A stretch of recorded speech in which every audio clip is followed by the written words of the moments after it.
Hare Krishna, dear devotees. You're all welcome today in this session, Gems from Srimadbhagavatam.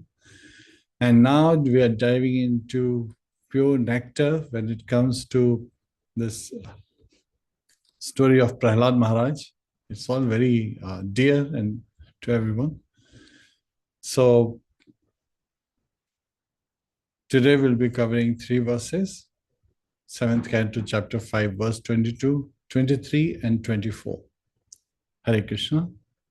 Please join us for the invocation prayers. Om Namo Bhagavate Vasudevaya. Om Namo Bhagavate Vasudevaya. Om Namo Bhagavate Vasudevaya. Narayanam Namaskritya Naram Chaiva Narottamam Devim Saraswatim Vyasam Tato Jayamudiriyet Shravatam Swakatha Krishna Punya Shamana Kirtanaha Hridayantasthohya Bhadrani Vidhunoti Suhatsatam Nashtaprayeshu Bhadreshu Nityam Bhagavata Sevaya Bhagavate Uttam Shloke Bhaktir Bhavati Nashtiki. Hare Krishna, dear devotees. Please join us for the recitation of this verse, Srimadbhagavatam, Canto 7, Chapter 5, verse 22. Hiranyakashipu uvacha Prahladanuchyatam tata swadhitam kinchiduttamam kale netavatayushpan Yah Shikshad Gurur Bhavan. Translation and purport by His Divine Grace Sri Bhaktivedanta Swami Srila Prabhupada. Srila Prabhupada ki jai. Hiranyakashipu said, "My dear Prahlad, my dear son, O long-lived one, for so much time you have heard many things from your teachers. Now please repeat to me whatever you think is the best of that knowledge." Purport. In this verse, Hiranyakashipu inquires from his son what he had learned from his guru.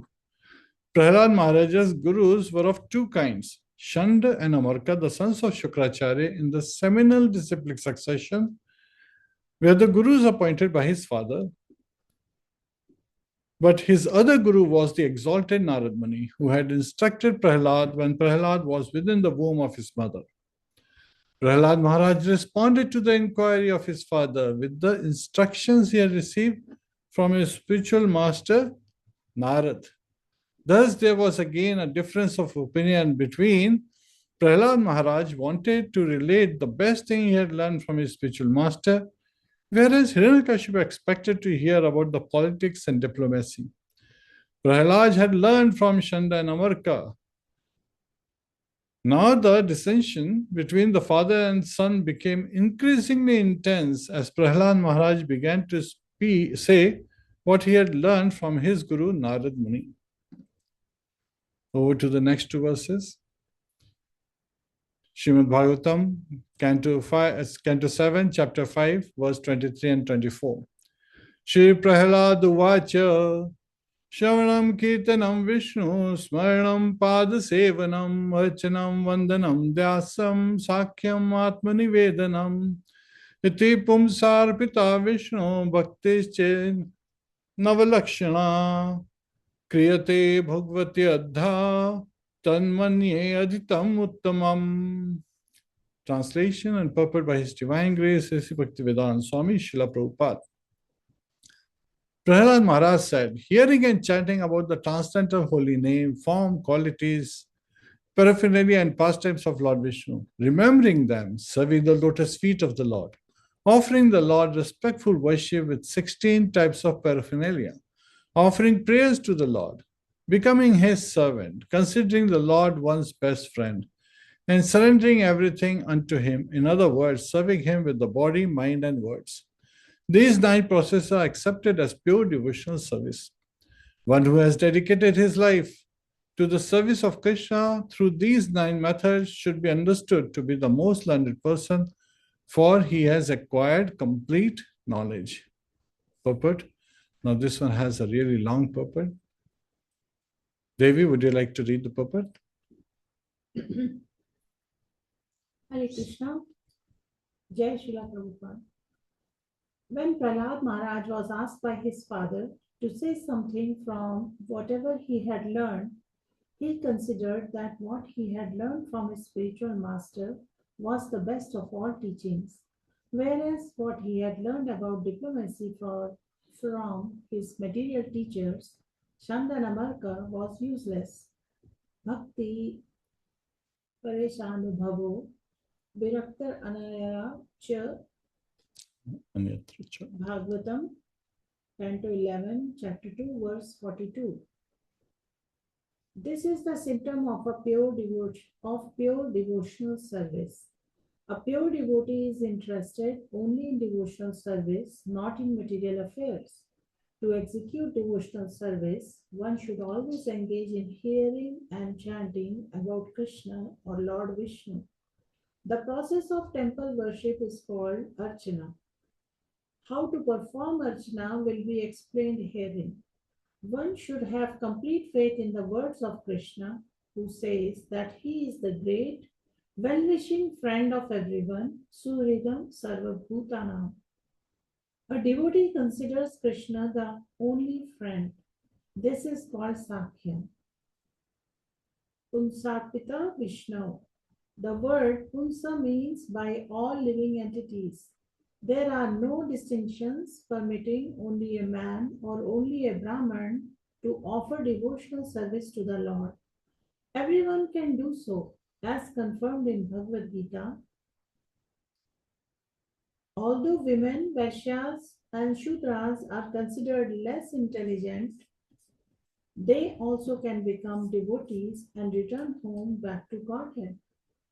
After performing sacrifices, sometimes a person engaged in fruitive activity customarily offers the results to Vishnu. But here it is said, Bhagavati Adha. One must directly offer everything to Vishnu. This is called sannyas, not merely nyas. A three-dandi sannyasi carries 3 dandas signifying kaya manovakya. Body, kaya. It actually should be kaya. Kaya, mano, vakya. Body, mind, and words. All of these should be offered to Vishnu, and then one can begin devotional service. Fruitive workers first perform some pious activities and then formally or officially offer the results to Vishnu. The real devotee, however, first offers his surrender to Krishna with his body, mind, and words, and then uses his body, mind, and words for the service of Krishna as Krishna desires. Srila Bhaktisiddhanta Saraswati Thakur gives the following explanation in his Tathya. The word Shravan refers to giving oral reception to the holy name and descriptions of the Lord's form, qualities, entourage, and pastimes as explained in Srimadbhagavatam, Bhagavad Gita, and similar authorized scriptures. After orally receiving such messages, one should memorize these vibrations and repeat them, Kirtanam. Smaranam means trying to understand more and more about the Supreme Lord, and Path Sevanam means engaging oneself in the serving the lotus feet of the Lord according to the time and circumstances. Archana means worshipping Lord Vishnu as one does in the temple, and Vandanam means offering respectful obeisances.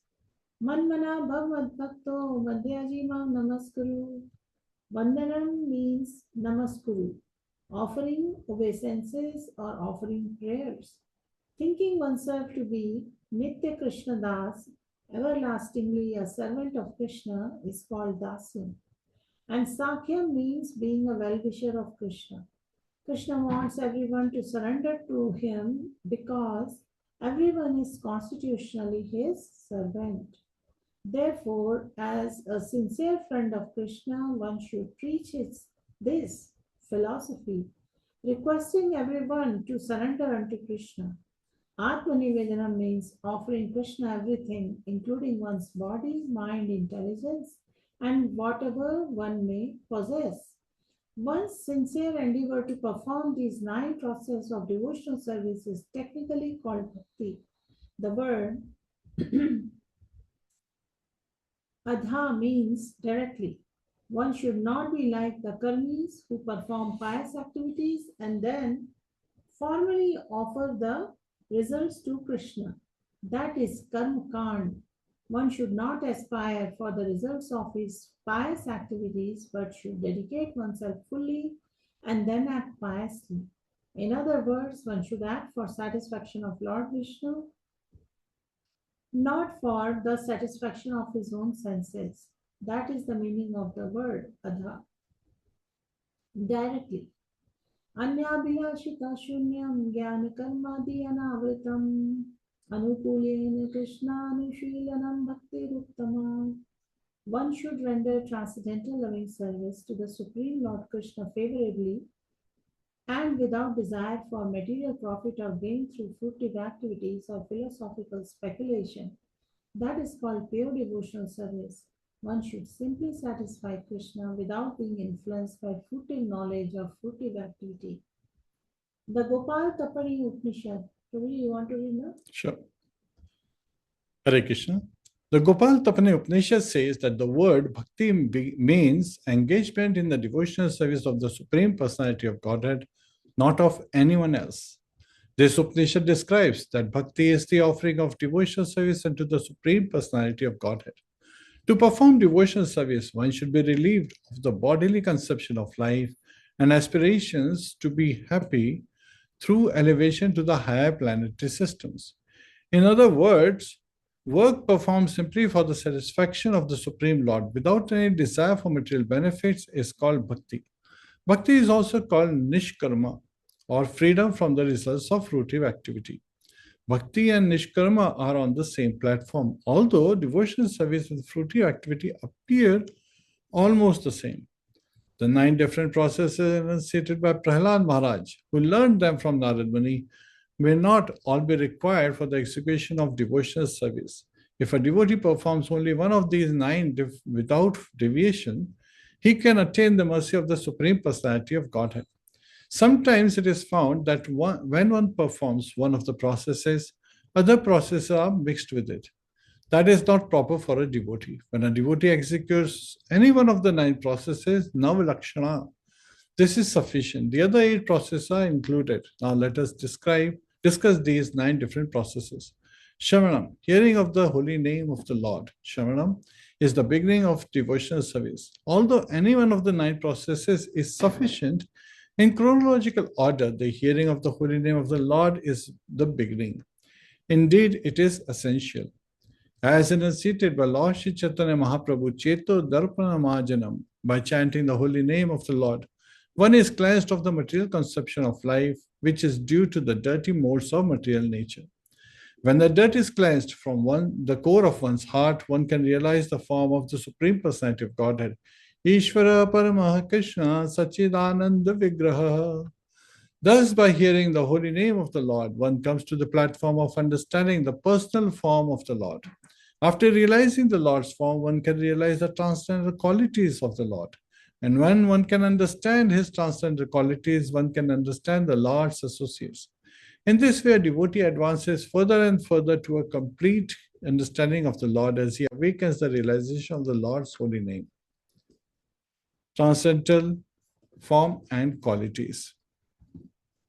His paraphernalia and everything pertaining to him. Therefore, the chronological process of Shranam Kirtanam Vishnu. This same process of chronological understanding holds true in chanting and remembering.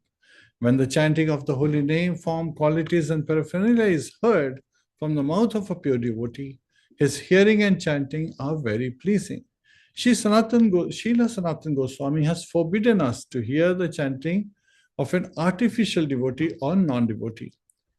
Hearing the text of Srimadbhagavatam is considered the most important process of hearing.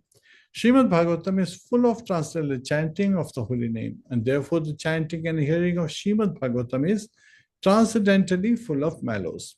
The transcendental holy name of the Lord may be heard and chanted accordingly to the attraction of the devotee.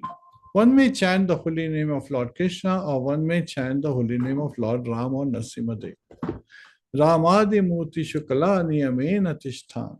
The Lord has innumerable forms and names, and devotees may meditate upon a particular form and chant the holy name according to his attraction. The best course is to hear the holy name, form, and so on from a pure devotee of the same standard as oneself. In other words, one who is attached to Krishna should chant and hear from other pure devotees who are also attached to Lord Krishna. The same principle applies for devotees attracted to Lord Rama, Lord Nrsimhadev, and other forms of the Lord. Because Krishna is the ultimate form of the Lord, Krishnastu Bhagavan Swayam. It is best to hear about Lord Krishna's name, form, and pastimes from a realized devotee who is particularly attracted by the form of Lord Krishna. In Srimad Bhagavatam, great devotees like Shukdev Goswami have specifically described Lord Krishna's holy name, form, and qualities. Unless one hears about the holy name, form, and qualities of the Lord, one cannot clearly understand the other processes of devotional service. Therefore, Sri Chaitanya Mahaprabhu recommends that one chant the holy name of Krishna. Param Vijayate Shri Krishna Sankirtanam. If one is fortunate enough to hear from the mouth of realized devotees, he is very easily successful on the path of devotional service. Therefore, the hearing of the holy name, form, and qualities of the Lord is essential. In Srimad Bhagavatam 1.5.11, there is a verse, Tadvad Visargo Janatag Viplavo Yasmin Pratishlokam Abadhavatyapi Namani Anantasya Yasho Ankitani Atarshavanti Gayanti Grahanti Sadhava. Verses describing the name, form, and qualities of Anantadev, the unlimited Supreme Lord, are able to vanquish all the sinful reactions of the entire world. Therefore, even if such verses are improperly composed, devotees hear them, describe them, and accept them as bona fide and authorized. In this connection, Sridhar Swami has remarked that a pure devotee takes advantage of another pure devotee by trying to hear from him about the holy name, form, and qualities of the Lord. If there is no such opportunity, he alone chants and hears the Lord's holy name. Kirtanam, the hearing of the holy name, has been described above. Now let us try to understand the chanting of the holy name, which is the second item in the consecutive order.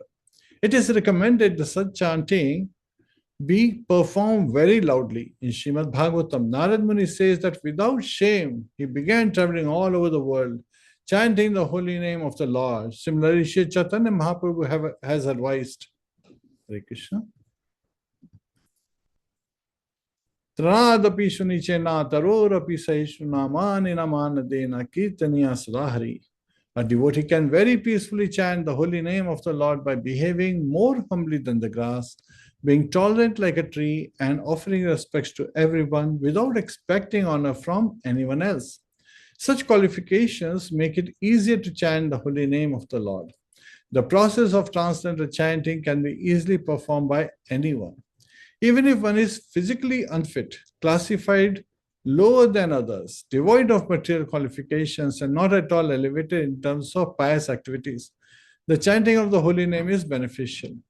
An aristocratic birth and advanced education, beautiful bodily features, wealth, and other similar results of pious activities are all unnecessary for advancement in spiritual life, for one can very easily advance simply by chanting the holy name. It is understood from the authoritative source of Vedic literature that, especially in this age, Kali Yuga, people are generally short-living, extremely bad in their habits, and inclined to accept methods of devotional service that are not bona fide.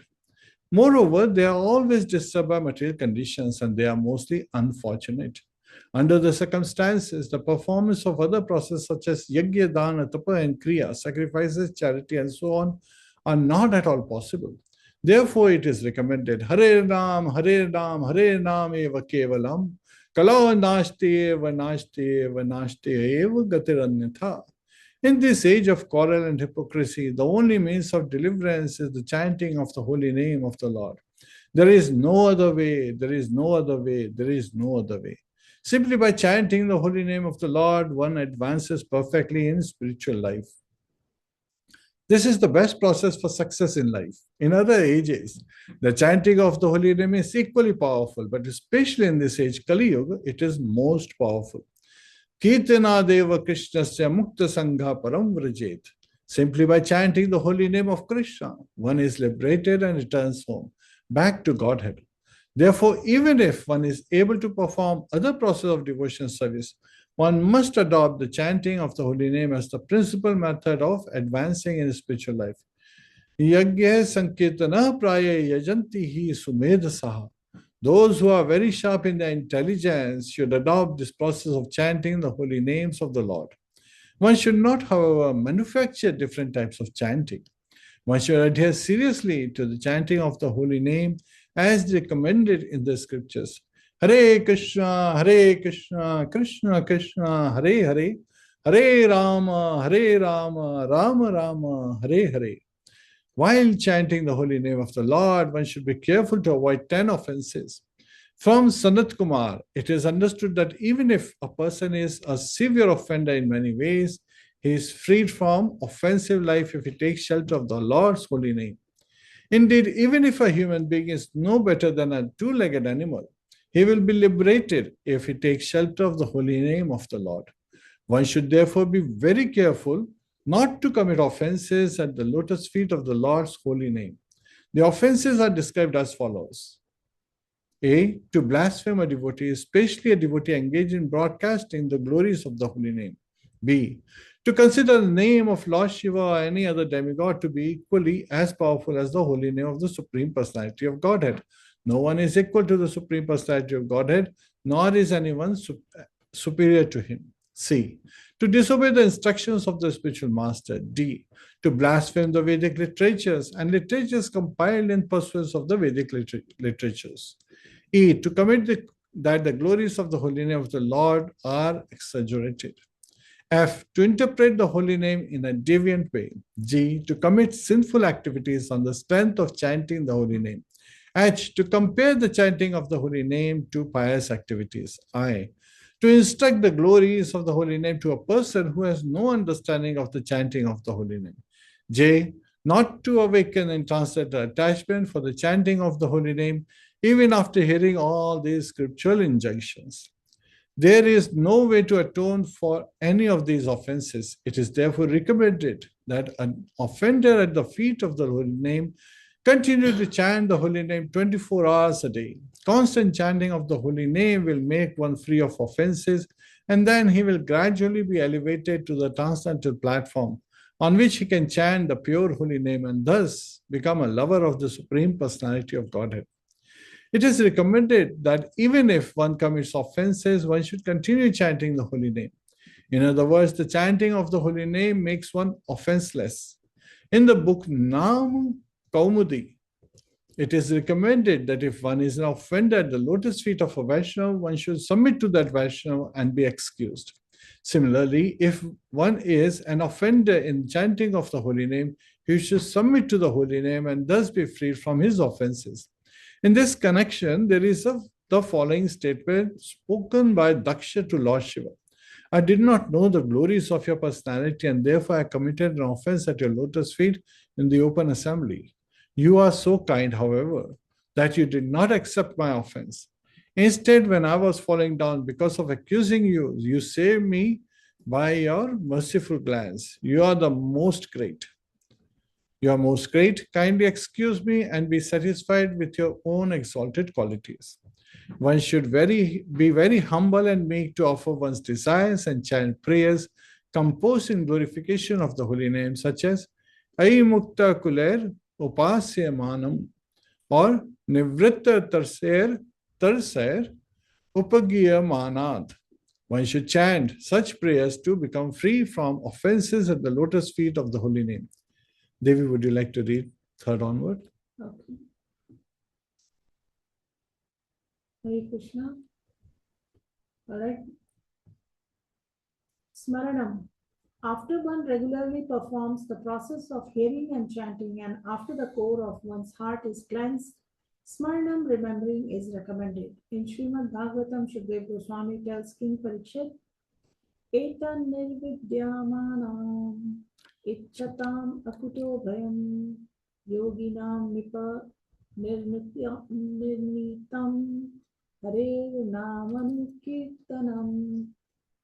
O King, for great yogis who have completely renounced all material connections, for those who desire all material enjoyment, and for those who are self-satisfied by dint of transcendental knowledge, constant chanting of the holy name of the Lord is recommended.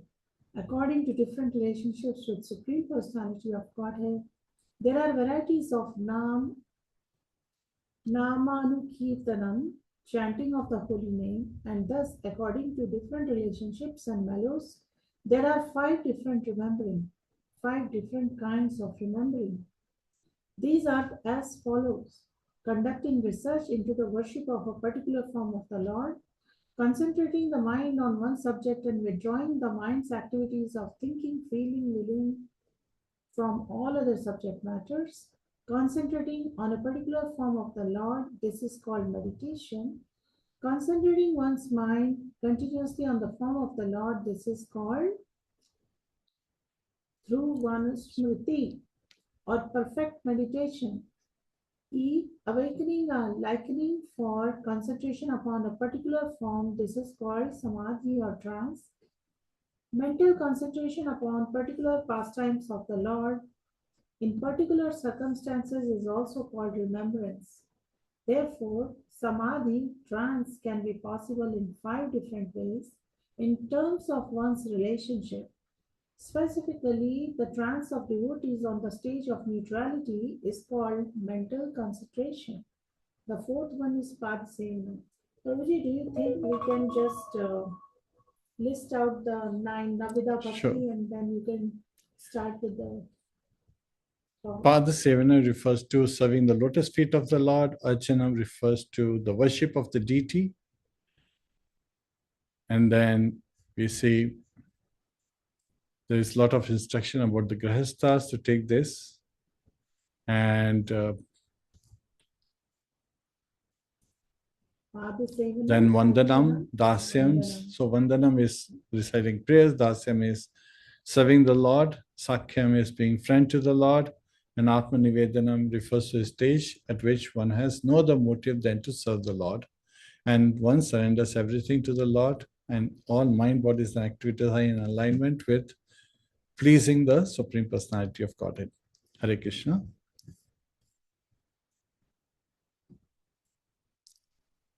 So please join us for recitation of Srila Prabhupada Pranati and seeking blessings from the Acharyas.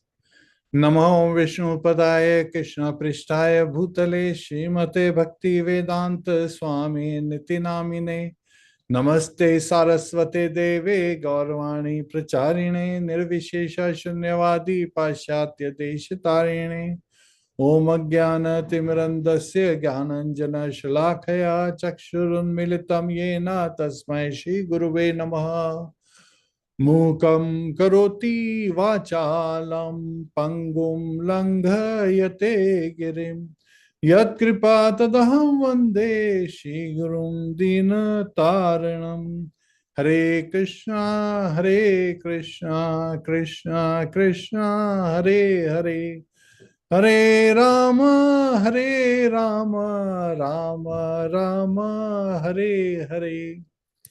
Hare Krishna, dear devotees. So some amazing revelations that we see in this particular chapter.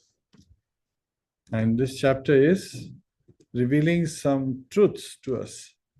And especially the truth about the knowledge. So today, in this particular today, we'll be covering this talk based on acronym LEARN, L-E-A-R-N. So again, this the gems that we are sharing, of course, these are very famous verses. The 9 process of devotional service, Sravanam, Kirtanam, Vishnu, Smaranam, Padasevanam, Archanam, Vandanam, Dasyam, Sakhyam, Atma Nivedanam. So today we are looking at learn the highest education. So Prahlad Maharaj's curriculum of pure devotional service that he is revealing to his father. So here, let's reflect to where we are in current age, right? We live in an age where people collect degrees like people collect souvenirs, fridge magnets. That's the state. And yes, you can have a magnet from Paris, Rome, New York, but if your fridge has no electricity, none of those magnets can save the milk. So similarly, we can collect knowledge. We can collect knowledge about politics, economics, management, even scripture trivia. Yet still have no spiritual current running through the heart. So this is a matter of heart, not a matter of mind or intelligence. So today, Hiranyakashipu asks a question, once again we are covering this verse. He asks that question that every parent asks, every boss asks, every society asks, what have you learned? And Prahlad Maharaj, he answers something that every materialist does not want to hear. Right? Because Prahlad's best education is not career building. It is Krishna building. So Hiranyakashipu, he is saying, my dear Prahlad. And he is like any affectionate father. He is Ayushmana. He is saying, a long life. May you have a long life. So he's giving a blessing as he's asking. That shows that he considers Prahlad as his dear son. Not just anyone else, but a very dear son to him. And he is asking because he had sent Prahlad under the care of Shanda and Amarka, the sons of Shukracharya, his spiritual master. So this is where seminal disciplic succession has been referred to. Sometimes we see that is also happening, in real life. Sometimes people talk about that. Well, Shukracharya himself is in the lineage of Bhrigu. Bhrigu is one of the Saptarishis, actually one of the leading, he's the leader of the Saptarishis. So from that perspective, and then of course in different ages, the Saptarishis also change. So at that time, we are referring to this. At the time when Shukracharya was the spiritual master, Bhrigu was the chief of the 7 rishis. And Hiranyakashipu's question to his son is very simple, that every parent wants to ask and wants to inquire, especially when the children are young. Now, so much time you have heard many things from your teacher. Now repeat whatever you think is best. Now sometimes parents, they say whatever you think is best, but they are saying whatever you think is best, and the child will say, especially if they are going to the kindergarten, they will say, twinkle, twinkle, little star, or Baba, black sheep, have you any word? So Hiranyakashipu had just basic desire to hear that these 2 sons of Shukracharya teaching so much politics, hypocrisy, how to differentiate between friends and enemies, and how to suppress your enemies and exploit your friends, all these techniques. Wanted to hear something on those lines. But what Prahlad Maharaj shared, he heard his father saying what's the best knowledge. So immediately discarded all that knowledge he had received from Shanda and Amarka and directly jumped to the best knowledge, which is the 9 process of devotional service that he had heard when he was in the womb of his mother. Which actually brings us to a very important topic. Sometimes people have this tendency to think that the embryo can be discarded because it doesn't have consciousness. Well, the embryo still has the soul. It may not have external consciousness, but there is internal consciousness. So yes, there is actually not just killing of a soul when somebody goes to abortion, but it's actually killing of a Brahma, because that soul is not yet under the coverage of Maya, material energy. It is at the Brahman level. So at that particular time, if somebody discards or somebody goes to abortion, yes, we do understand that there are special circumstances when the ladies may have had some bad incidents which causing that the pregnancy, then they want to discard. Except for those exceptional cases, it is recommended in the Shastra that one should not abort a child, one should not go through abortion. So having quickly covered that with your topics, just because somebody is not conscious doesn't give other person the right to kill the person. Otherwise, any person who's lying conscious, is unconscious, or maybe in deep sleep, if somebody kills them, they should not be held responsible because, hey, that person didn't have any external symptom. That's altogether a big topic. So Prahlad Maharaj, he is referring to the two kinds, like Srila Prabhupada explains, the two kinds of gurus. The political teachers appointed by his father, Hiranyakashipu, and Narad Muni, who instructed him even when he was still in the womb of his mother. So we see in this particular inquiry and the response, the tension becomes obvious. Father is expecting what? Hiranyakashipu is expecting talk about diplomacy, manipulation, survival tactics. And son delivers what? Son is delivering surrender, devotion, bhakti, life's final truth. So this is where the real drama begins. And today we are looking at these verses, the gems from Bhagavatam, through the acronym LEARN. So this is Prahlad's devotional education that we are all receiving. L is to listen to Vishnu Katha, especially Srimadbhagavatam. And this directly falls into the category of Sravanam, hearing. So L is to listen to Vishnu Katha. Now, listen is very important word because one could be silent but not listening at all. Listen and silent have exactly the same letters, but they are arranged differently. One may appear to be silent and not listening. One may appear to be listening and may not be so silent. They may be just mumbling sometimes. But it's important to be attentive when we are listening. E is to engage the tongue in kirtan. Kirtan comes from kirti, glorification. And that is kirtanam. So engaging the tongue is a very important. When we hear from two ears, we are hearing a lot. Then it should also, we should meditate, we should churn it in our heart and then share it with others. Even then, if we don't share with others, then it becomes kind of violence. And LEA, A refers to absorb the Lord within. So as we are meditating on constant hearing, as well as sharing Harikatha, the smaranam automatically happens. Just like when we talk about our parents, immediately we remember their faces, we remember the various pastimes. This is how we remember all those we relate to. So that's absorb the Lord within. So He is Paramatma sitting in our heart, and we are constantly paying obeisances and glorifying Him in the form of smaranam. And Prahlad Maharaj is the model of this smaranam.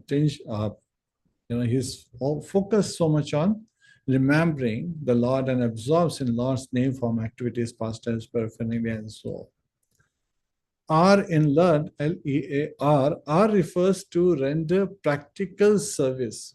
Now, what kind of practical service? Now, here 4 of them may fall into place. After Smaranam comes Pada Sevanam, which is serving the lotus feet, Archanam, worshipping the Lord, Vandanam, singing prayers to the Lord in His glorification, and Dasyam, serving the Lord. So with mind, body, and words, one is constantly engaged in serving the Lord. So that is practical service. So what do? We render practical service. And N is nurture. Nurture, friendship, and surrender. Everything, which is Sakhyam and Atmanivedanam. So Prahlad's answer in these 2 verses, 23rd and 24th, is the syllabus of bhakti. Hearing, chanting, remembering, serving the lotus feet, worshipping, praying, serving as a servant, befriending the Lord, and surrendering everything. So now we'll walk through, learn in a way that you can read and understand. We can, grasp what has been revealed by Prahlad Maharaj. And of course, we know that Hiranyakashipu is not at all active because the word is, if Prahlad Maharaj would have said, Shravanam Kirtanam Hiranyakashipu, Smaranam Pada Sevanam, he would have been very happy. But he didn't say that. He said, Shravanam Kirtanam Vishnu, which means to Lord Vishnu. And who's Lord Vishnu to Hiranyakashipu? His enemy, one who has killed his brother, who came in the form of a boar and Varahadev. and killed his brother.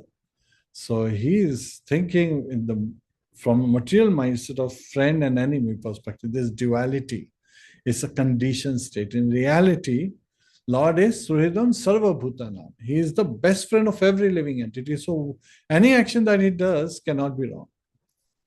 So sometimes we have this tendency that even though the person is very good, we tend to take them as very bad. Now, sometimes people say, well, he was bad. No, in reality, he wasn't. Let's look at the example that for a child who is sick, right? And the child doesn't want to get out of bed, doesn't want to go anywhere, and all of a sudden, the father may take the child to a doctor. And doctor may say, oh, we have to give him an injection. At that particular time, the child is thinking, this doctor is my enemy, not realizing that actually the doctor is giving him injection to cure him, and is acting as his benefactor, his best friend, his best well-wisher.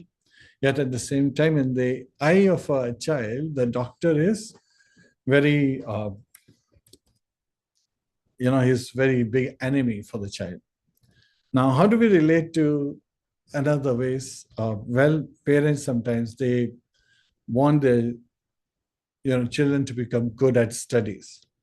So when parents are sitting with the child and they are like teaching, and mostly we see the mothers doing this, they're sitting with the child to teach them how to say write A, B, C, D, and so forth, and counting numbers 1, 2, 3, 4. The child is very nice. Oh, mother is teaching me. She's in a very loving mood, talking to me very sweetly. And when mother says, now you write, now the child is fearful. Why? Because it was fine when mother was speaking very nicely. Now the child is thinking, how will I write A? And instead of A, they may be writing a V, or how do I write a B? And they may be writing 8 or something like that.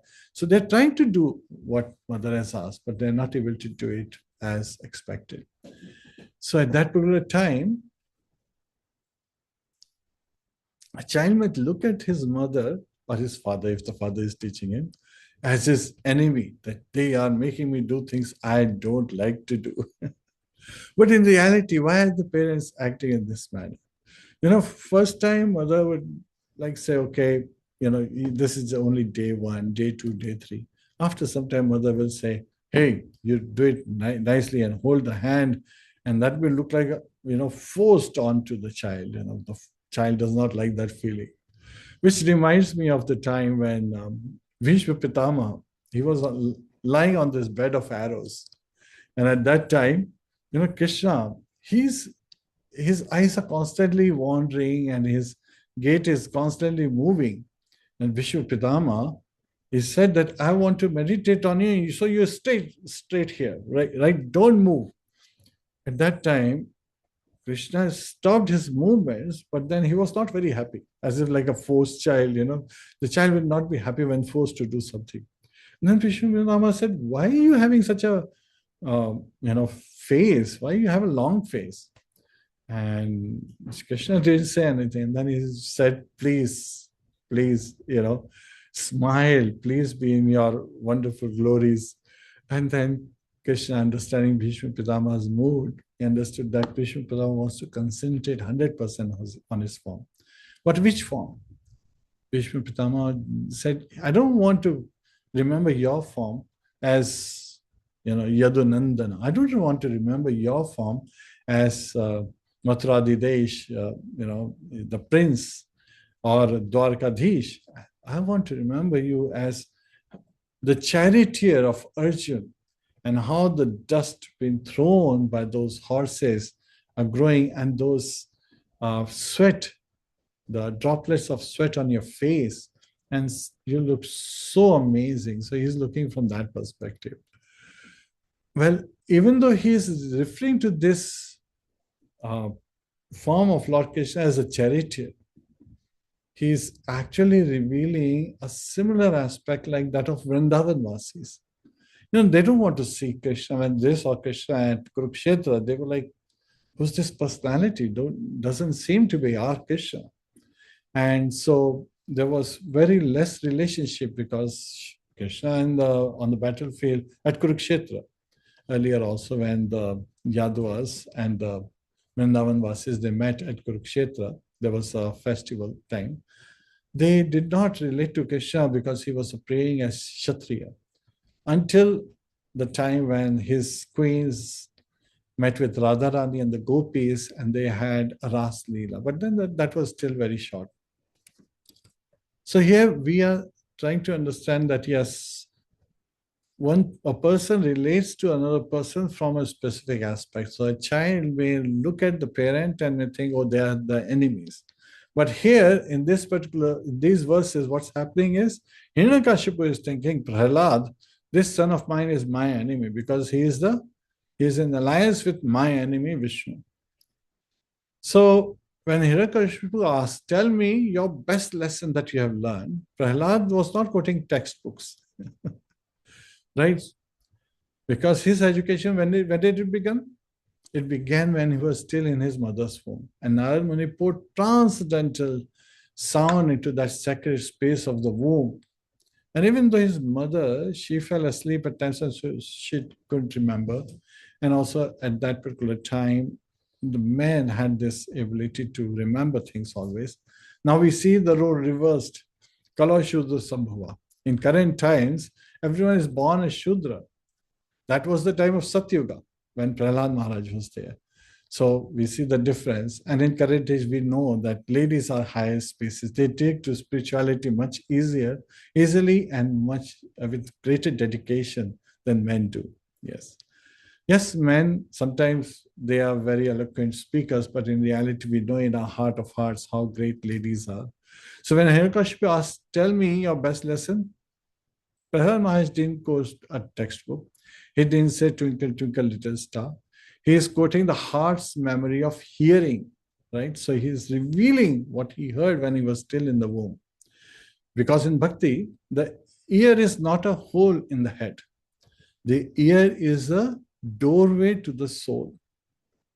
So Prabhupada is repeatedly teaching us that spiritual life begins with hearing, not speculation, and not being sentimental. True, both aspects. So in this very section of Bhagavatam, the 9 processes begin with Sravanam, hearing. That we can also relate to the pastimes in Vrindavan. The residents, they do not study Krishna like a topic in Vrindavan. They listen to the flute. They listen to his footsteps, to his teasing words, to his names. Even Krishna's flute is like a lecturer in Vrindavan. And the gopis are like the students who cannot forget a single note. They glorify, oh, this bamboo stick, which has holes, 7 holes in it, that Krishna holds, and he is putting it to his lips. So this bamboo stick is tasting the nectar of Krishna's lips, because Krishna's lips were considered to be the property of the gopis. And they always wanted to be close to Krishna like that. But then they were glorifying. There's a whole chapter in Krishna book, the 10th canto, on the glorification that the gopis are offering to the flute. So sometimes we devotees have such conversations, and suddenly, it's very interesting that hearing is very important, like I was saying, but sometimes silent and listen, they have the same perspective. Once it happened that after the class, a person came to me and said, oh, Prabhu, I heard this class. It was very nice. Thank you so much. My response was, so what were some of the lessons you remembered? His response was, I'm not sure, but I heard it very sincerely. I was hearing it very sincerely. So we have to understand that hearing is not background noise. Hearing means I am present to receive the present that you are offering me in the form of this glorification of the Lordship. So Prahlad begins with his ear, listen. But hearing naturally pushes us to the very next step, right? What's that next step? If you truly listen, you cannot remain silent. So the tongue can either let out poison or medicine. The tongue is the strongest of all 5, Gyanendriyas and Karmendriyas. Tongue is common in both cases. Once in one case, as a Gyanendriya, it tastes different kind of fluids and food stuff. And as a Karmendriya, the speech is there. So the tongue is powerful. It can break relationship in one sentence or heal a heart in one mantra. So Prahlad's education is engage the tongue in Kirtan of Vishnu. Sharanam Kirtanam Vishnu. So he places Kirtanam right after Sharanam. Because in Vrindavan, Srila Prabhupada, he is stressing various life applications. And we see that in Vrindavan, everything is around Krishna. If you go to Vrindavan, everyone is saying Radhe Radhe, Radhe Radhe, right? So we must always chant Hare Krishna. So that's the mantra we have been given in disciplic succession. So rather than letting material talk dominate our days, we should always engage in the chanting of the holy name. Hare Krishna, Krishna Krishna, Hare Hare, Hare Rama, Rama Rama, Hare Hare. And this mantra recitation is not just repeating of words. I asked someone, we chanted together the whole 16 rounds, and I asked, how did you feel?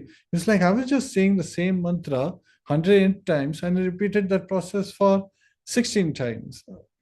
So that's what 16 mantra is. Then it became very apparent that the person missed that is actually the churning of our heart, preparing our heart, just like we prepare soil right to be sowed, that devotional seed, so that it can grow. And the watering process is the chanting also. So again, we have to prepare ourselves for Krishna's mercy, to receive Krishna's mercy. If you put a seed on a hard rock, it will not fructify, it will not sprout.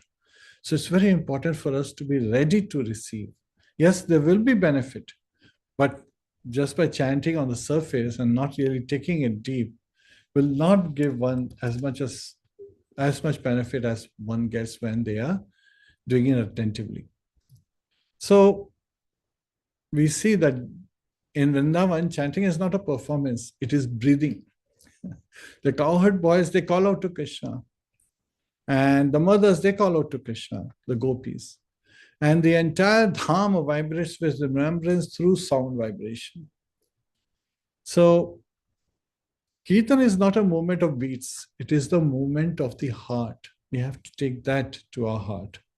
And if hearing is the doorway to chanting, and then chanting is the voice, then the next step is what happens when sound sinks deeper than the tongue. It becomes absorption. So Smaranam is hearing, Kirtanam is chanting, and then absorption is through Smaranam. The mind becomes a temple. Smaranam means remembrance, not imagination.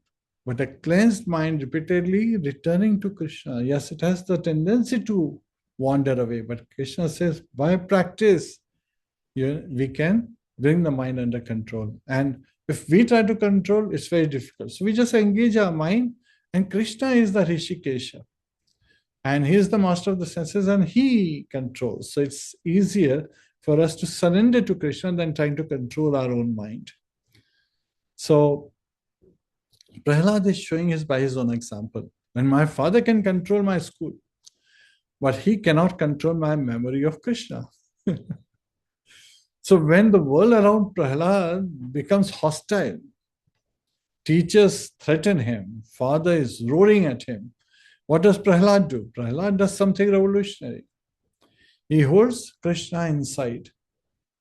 And that is why later, when the ultimate terror comes, Narasimha Devi appears. And yet Prahlad is steady in favorable and unfavorable state. His stability was built in the curriculum of Smaranam, remembrance. And Yashoda remembers Krishna even when he is not in front of her eyes. Yashoda Mai is constantly thinking. We hear about the Namoda Leela. That was the morning of Deepavali, the same day, Diwali we call it, the festival of lights. And Krishna was still sleeping, and Yashoda Mai, she was churning butter and she was remembering Krishna and singing, songs remembering how sweet her lala is. So the gopis remember his smile even when he's physically far. So that is remembrance. This is pure bhakti. Krishna becomes the mind's home address, right? Sometimes one may feel, one devotee can say, I can't remember Krishna. Another would say, what do you remember all day? Well, the response could be, my problems, I've got so many errands to run, I've got so much work to do, I have to go to work, I have to take care of these things, I have to deliver this, I have to fix this. Well, the response to this would be, congratulations, you have a very powerful memory. Please redirect it. Please prioritize what is of importance. So far, we talked about listening, engaging, and absorption. Now, bhakti becomes tangible. It is something that is practical. Now it becomes visible. Now it becomes service through our render, which is, we call it service cluster. In this technology world, full of technology, the world full of technology, there are so many aspects we talk about, Kubernetes clusters and other things. This is a service cluster. Because render is where Prahlad's curriculum becomes daily life. In the 9 processes, this includes render, includes Pad Sevanam, serving the Lord's lotus feet, Archanam, deity worship, Vandanam, prayers, and Dasyam, servitorship. And in this way, we can understand that actually that remembrance causes one to surrender and perform activities with mind, body, and words. So the body is engaged after the words have been spoken as part of the kirtanam, and mind has been engaged in smaranam. Sometimes a devotee once said, as we were observing, that I'm serving too much. The curious question became, how do you know you're serving too much? So his response was, because everyone should notice that I'm serving so much. Well, real service is often invisible, except to Krishna.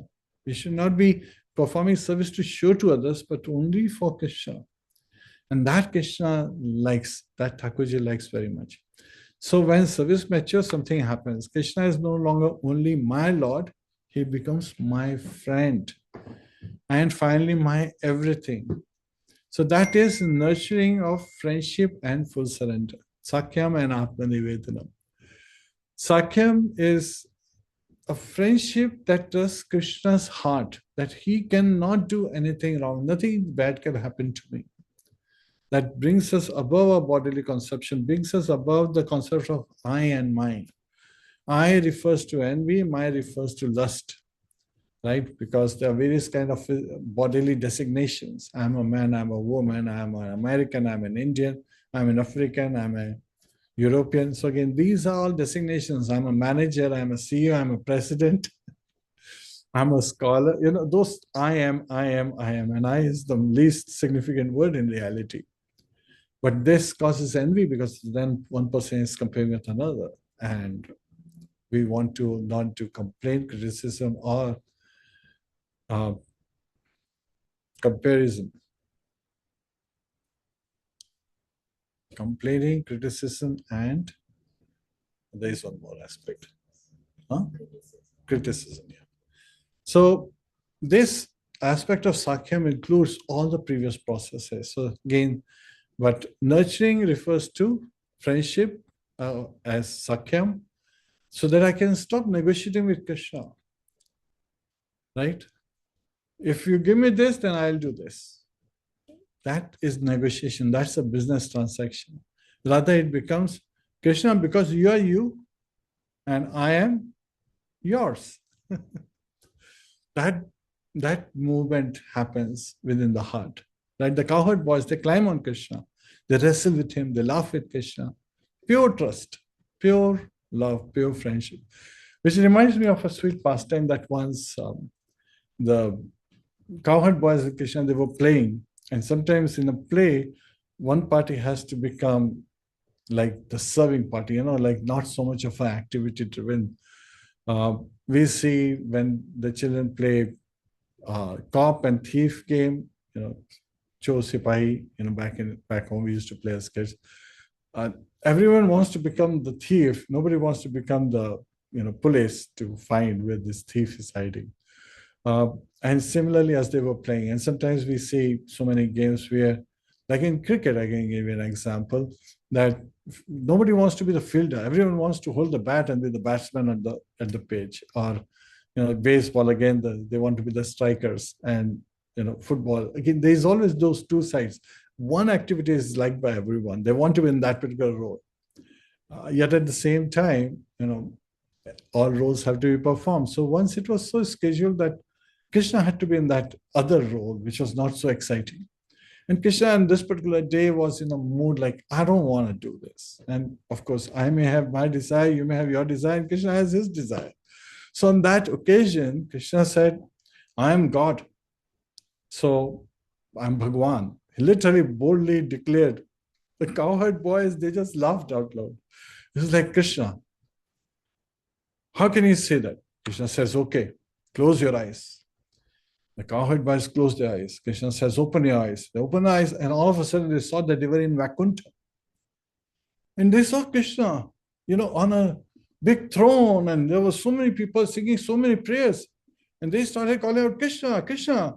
And suddenly the doorkeepers and the guards over there, they said, no, you can only do Vedic recitations. You cannot just call out to the Lordship like that, because out there the mood is of awe and reverence. So the God was immediately realized that this is not a place, this is not a comfortable environment, too disciplined, too awe and reverence. So they closed their eyes and asked for Krishna to bring them back to Vrindavan. Please bring us back to Vrindavan. And Krishna brought them back. Of course, he said, open your eyes. And they're back in Vrindavan. They were very relaxed. Krishna said, see, I'm God. They said, Krishna, on this occasion, we're letting you go, but you better do your duties next time. So they had a different level of relationship. They are in an inner circle. Just like Srila Prabhupada gave this example of UK president at that time was Gladstone. And a delegate came to meet with Gladstone. He had an appointment. Yet at the same time, secretary said, why don't you just sit and wait for him? He'll be available soon. And an hour passed, and the delegate was feeling like, I have come, I have an appointment, and I cannot see Mr. Gladstone. So he opened the door of the office. What does he see? Gladstone is on his hands and knees on the floor, and a small 4-year-old boy is riding him and saying, hut, hut, hut, hut. So it was surprising to the delegate. But what is happening there? This boy, 4-year-old boy, was the grandson of Gladstone. And so the grandpa and grandson, they were having this loving exchange. And even the 4-year-old boy is not very well educated, not very well learned, does not understand the rules and regulations of the society. Yet that relationship is so sweet that Gladstone would become his horse, and he would ride the horse. The boy would ride the horse. And there's no comparison between the boy's qualification and the delegate's qualification. But there's no comparison between the love that's shared between the boy and his grandfather. So that's the difference. Sometimes people think about their positions, not understanding about the emotions, the relationships that go beyond the positions. So here today we looked at it, this particular word, these verses from this acronym LEARN. And Prabhupada, he explains the context that the father wanted diplomacy and the son delivers Narad's bhakti. So the question becomes personal. What am I calling education? What am I calling success? What am I calling best? Right? So these were all part of the questions. So when we keep our sadhana non-negotiable, preaching power comes from chanting power. So the power takes different forms. Just like energy takes different form. So similarly, empowerment occurs. And if you want steady bhakti, we have to organize our day around hearing and chanting. Not around excuses, not around chores, but around hearing and chanting. So we all doing various activities, but we should learn how to prioritize them. And means one of the best way to get Lord's mercy is by serving Lord's children because they have this special relationship. Srila Prabhupada, he gave this example that if there's a rich man, you want to impress the rich man, what can he do? He's rich already. He doesn't need any money. But if you give 1 rupee ice cream or chocolate to his son or daughter, then he would be very pleased because you took care, you served someone who's very dear to him. So when we serve the devotees and continue to act steadily, right? Bhakti grows through responsibility, not convenience. We should never be in a comfortable state. The moment one becomes comfortable and says, okay, I'm just going to go for a ride, that's when one should understand that Krishna has taken his mercy away from that person. A devotee is always in spiritual anxiety. As how can I serve Krishna given my current constraints? How should I focus there? So again, L is for listening, listen, daily Bhagavatam time. So again, we should have 10 to 15 minutes. Before we hear about news, we hear to social media. E is to engage in Kirtan interrupts during the day. So again, we should have short bursts, 1 to 2 minutes of Mahamantras, during the day, after we have finished our 16 rounds. It should not be like, once we have finished our 16 rounds, we are putting our beads so far away that even Krishna is going to have a hard time finding the beads. We should not do that. A is to absorb ourselves and keep one pastime or verse in mind and return to it repeatedly throughout the day. R is to render right service in a form that one concrete service slot weekly, and that is fixed, not if time remains. And N is to nurture surrender, and each day with Krishna, what did I hold back from you today? So here, the highest education is the education that survives death. Highest education is not the education that gives us bread and butter. The best lesson is the lesson that makes the heart serve, not make everyone our servant. Jivera Surupaya Krishna Nityadas. So we should look at what are we calling success and does it align with bhakti? Which letter of learn is the strongest in my life right now? And which one is the weakest that I need to work on? What is one distraction that steals my hearing? And where do I still bargain with Krishna? I try to have a business transaction. And which one act of surrender can I do this week, today, now? So those could be some of the questions that we can ask ourselves, right? So again, we should reflect to what we heard and what we read in today's purport by Srila Prabhupada. Real learning begins with hearing, Sravanam. Hearing becomes real when it becomes chanting, Kirtanam. And chanting matures into remembrance, Smaranam. And remembrance must become service. Pada Sevanam, Archanam, Vandanam, Dasyam. Service purifies the motive. It turns the heart and makes the heart surrender. Purified motives becomes friendship with Krishna, Sakhyam. And friendship matures into full surrender, Atma Nivedanam. So Prahlad's education is not theory, it is identity. Bhakti is the only curriculum that defeats fear.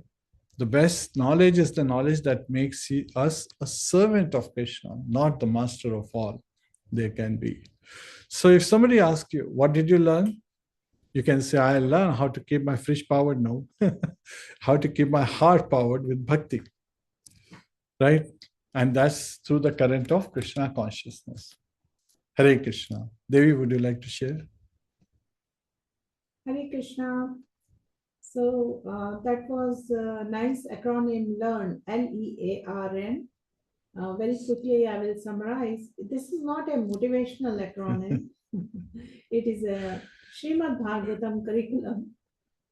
So L was for listening until our heart is really, there in remembrance of the Lord.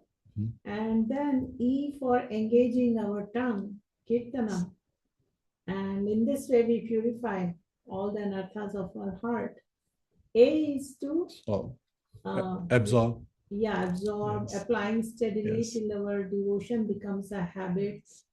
And doing all this, R is to relate deeply until, we start. Render services. Yeah, absorption is there. and Nivedanam, and so that's surrender, offering everything until, fearlessness and all other great Vaishnava qualities are showered in such learning process.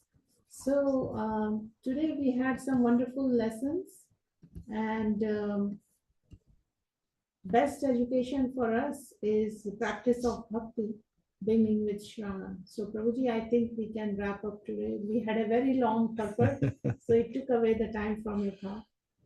Kantra Srimadbhagavatam ki jai, Srila Prabhupada ki jai, Srila Bhagavad ki jai, Ananta Koti Vaishnava Vrinda ki jai, Nitai Gaur Premanande, Hari Hari Bol. Om Tat Sat. Have a wonderful week in Krishna consciousness. Hare Krishna. Hare Krishna.